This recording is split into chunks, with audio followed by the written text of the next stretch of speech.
No relacionó nunca aquellos meses en los que Esteban desapareció después de la guerra con su insistencia para que ella, en la pastelería, lograra descubrir la receta de los melocotones helados. Muchos trucos se habían perdido en aquellos años. Muchas recetas y cocineros habían desaparecido para siempre. De los platos que figuraban en aquellos menús que Elsa Grande leía tanto tiempo después, no podrían componerse ya ni la mitad. Y eso con la mejor voluntad. El escritor, a través del símbolo y de la palabra, lo que intenta es convertir el mundo en algo más fácil de explicar, más fácil de entender. No digo mejor, pero me parece que lo que intenta es traducir lo inexplicable en algo comprensible que son las palabras. Sirve en ese sentido. Sirve para crear obras que nos protejan de la desesperación. Y por último sirve para que quien es escritor encuentre un sentido a su vida. Si no, ¿qué haríamos? ¿No? Yo no sé. Me lo han preguntado muchas veces, no sé a qué me dedicaría si no fuera escritora. Posiblemente fuera bastante menos feliz. En 1998, Espido Freire publicó su celebrada primera novela Irlanda con tan solo 23 años, lo que inmediatamente le valió el calificativo de joven promesa. Cuando al año siguiente lograba alzarse con el prestigioso Premio Planeta por su tercera novela Melocotones helados, el mundo de las letras no pudo más que rendirse a su enorme talento, que resultó ser mucho más que flor de un día.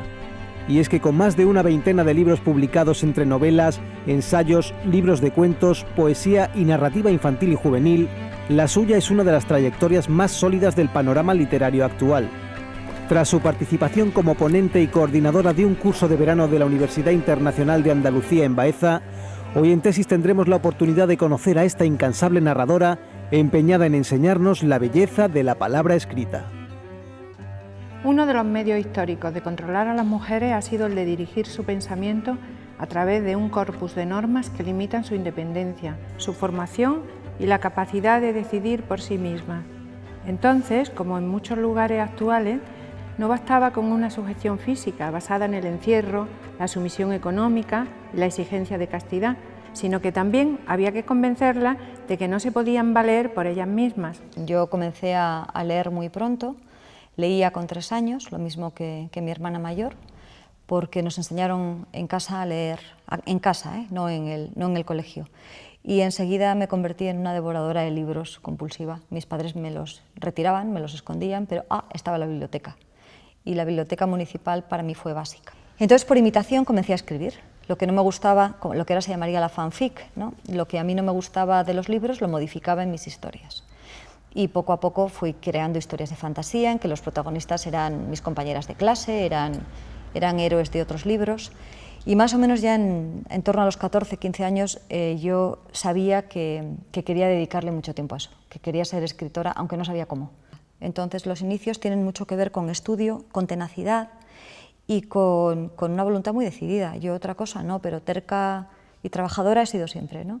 No querría que esto se confundiera con prepotencia, ¿no? Como porque yo lo valgo. Yo venía de otro mundo artístico previo, que era el de la música. Entonces había sido niña prodigio en música. Por lo tanto, mi proceso de maduración había sido anterior. Cuando llego con 23 años a la primera novela, ya he tenido una carrera artística previa, que me podía haber destrozado la vida, todo eso, ¿no? El Premio Planeta podría haberme endiosado y yo no haber continuado publicando, pero tuve la suerte de ya antes haber sabido lo que era lidiar con medios de comunicación, la falsa vida entre lo que tú vives y lo que los demás perciben, por ejemplo. Pero también es verdad que yo, la literatura, como es mi trabajo, lo enfoco siempre como un trabajo, es decir, un trabajo deslumbrante, apasionante, creativo, pero es mi trabajo. Entonces no lo enfoco como un reconocimiento a mí Espido, ¿no? Como, artista. Las madrastras de Rapunzel no desean lo mejor para sus hijas, solo pretenden que vivan para ellas y como ellas dicten. Por encima de todas las cosas ha de estar su satisfacción personal y no vacilan en emplear chantaje, amenazas o violencia. Se presentan como sacrificadas sufridoras, como mujeres que han dado todo por sus hijos y exigen que se les devuelva, punto por punto, cada uno de esos desvelos. La opinión de algunas personas que defienden un presunto purismo en ocasiones está muy condicionada por una idea de la cultura como élite, con la que yo no puedo estar de acuerdo. En mi caso yo procedo de una familia obrera. Mi generación fue la primera que llegó a la universidad. No tengo patrimonio más que el que yo he creado y más que mi cultura o la capacidad intelectual que he ido desarrollando. Entonces es imposible el vivir de rentas, porque no las tenemos.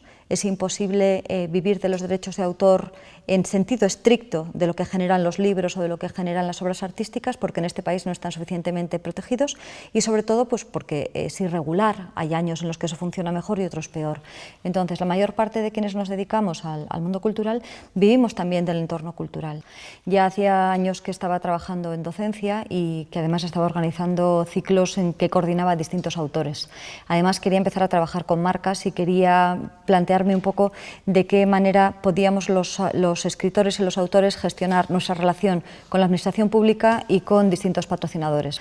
Entonces ya no me valía únicamente la estructura que yo tenía, necesitaba un entorno en el que pudiera contar con una jefa de prensa que se encargara de eso, con un mínimo equipo de diseño, con alguien que se encargara también de cuál era toda la parte fiscal y económica de la que yo pues obviamente no tenía muchos conocimientos. Y ahí es cuando me planteé el montar la empresa.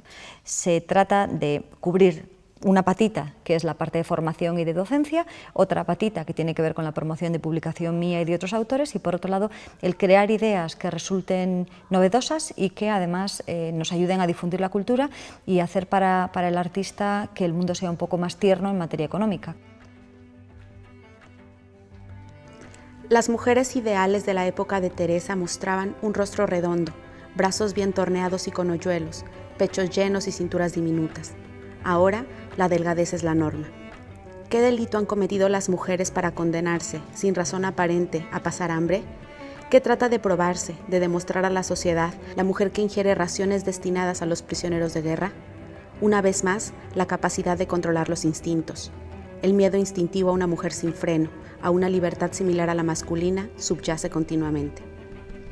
Sí, se puede enseñar a escribir, se puede mejorar de una manera significativa la redacción, tanto la redacción en el sentido más profesional de la palabra, es decir, el sentido comunicacional de la redacción, como el sentido artístico. A mirar también se aprende, es decir, la mayor parte de los escritores hemos tenido varios puntos en común cuando éramos pequeños. Uno de ellos, una enfermedad larga. Es decir, un periodo en el que no podíamos ver la tele porque no nos dejaban y en el que, por lo tanto, o leíamos o nos leían. Por otro lado, alguien que nos ha contado historias, un abuelo, una yaya, una persona mayor, que nos ha enseñado otras formas del mundo a través de la palabra. Y por otro lado, lo que hemos tenido ha sido libros cerca.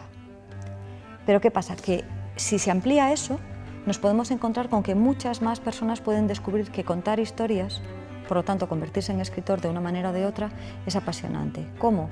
Fijándote en el detalle, llamándoles la atención hacia la emoción, descubriéndoles que la mayor parte de las veces en las que piensan con palabras y que esas palabras, si se eligen con cuidado, también modifican las emociones y modifican sobre todo la comunicación con el otro, con el lector o con el oyente. Entonces, hay muchas formas de mostrar que esa mirada puede cambiarse, de hacer que la literatura no se convierta en algo lejano, arcano, secreto, sino que se integre mucho más en una sociedad que está necesitada de ella. Es muy bello, ¿eh? Y yo, como digo, le he dedicado mi vida. Me parece que hay poca cosa más importante, no hay gran cosa más importante en mi vida que la literatura en sí misma, pero de ahí a mitificarlo, creo que hay más peligros que recompensas en hacerlo.